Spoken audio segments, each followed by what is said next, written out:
Hello and welcome to the election update from North West today. The Conservatives have made gains in seats across the North West.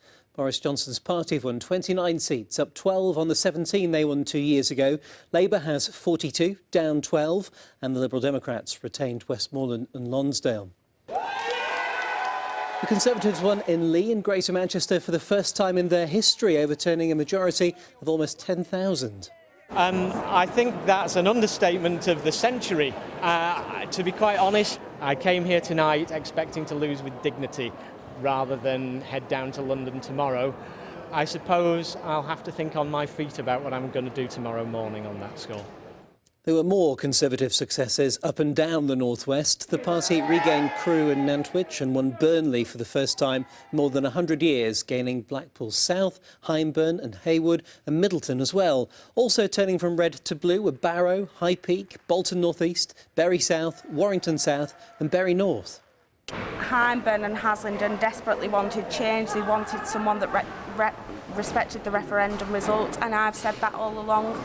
The people can expect somebody that listens to them, somebody who works tirelessly for them every day. I've already done that as a local councillor and I will do that now on a wider scale, and I can assure them that I will do that. Labour failed to make any gains.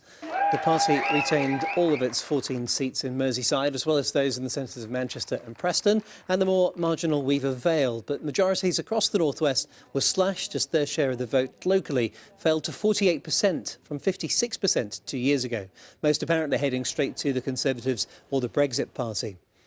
I think there's been a sense in many towns across the country, especially in the North and the Midlands, that Labour has been moving away from us for some considerable time. I think this is a long-standing trend and we're seeing the results of it tonight. And I think this is perhaps our last chance, if we do have another chance with many of these communities. It was a disappointing night for the Liberal Democrats too. Its former leader, Tim Farron, retained Westmoreland and Lonsdale, but the Lib Dems failed to take any of their targets of Southport, Cheadle or Hazel Grove. I am ferociously proud of my team. They fought a phenomenal campaign, but sadly it wasn't enough in the face of a good night for the Tories. The Brexit Party, standing only in seats previously held by Labour, still managed to win around double the vote share of UKIP in 2017, helping to further reduce Labour's share of the vote across the region. Meanwhile, Liverpool City Council have launched a review into how 48 people were given the wrong ballot papers. It happened at a polling station at Mosley Hill, where papers for Wavertree were issued to Riverside residents by mistake. And Trafford Council is looking for somebody who's lost a wedding ring. It was found in a ballot box at Cloverley Primary School in Hale Barnes. On to other news this morning now, and tributes have been paid to a pupil at a Lancashire high school who's died after a short illness.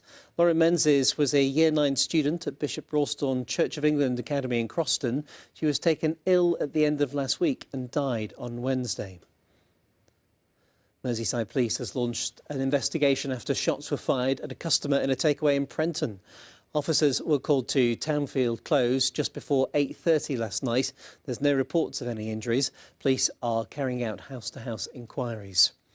On to football, and Mason Greenwood scored twice as Manchester United beat Dutch side AZ Alkmaar in the Europa League at Old Trafford. The 4-0 win means United finish top of Group L, having already qualified for the last 32 of the competition. Let's get a check on the weather this morning now. Here's Simon King. Good morning. It's been a wet start to the day, particularly around Merseyside, Greater Manchester. Some heavy rain this morning, but that rain is going to gradually ease out. It'll turn into more showery rain into the afternoon. It will still be quite heavy at times, and there'll be a few bright spells. But you can see that feed of showers moving their way in right across the northwest. Quite gusty winds expected throughout the afternoon as well. A few bright spells perhaps in between those showers, and maximum temperatures getting to around about 7 to 8 Celsius. Through this evening and tonight, we'll continue with that feed of showers moving their way in, and it's going to remain really quite unsettled as we go into the weekend. More showers expected. There could be some hill snow to come as well, particularly Saturday night into Sunday, and it's going to stay on the rather chilly side. Bye-bye.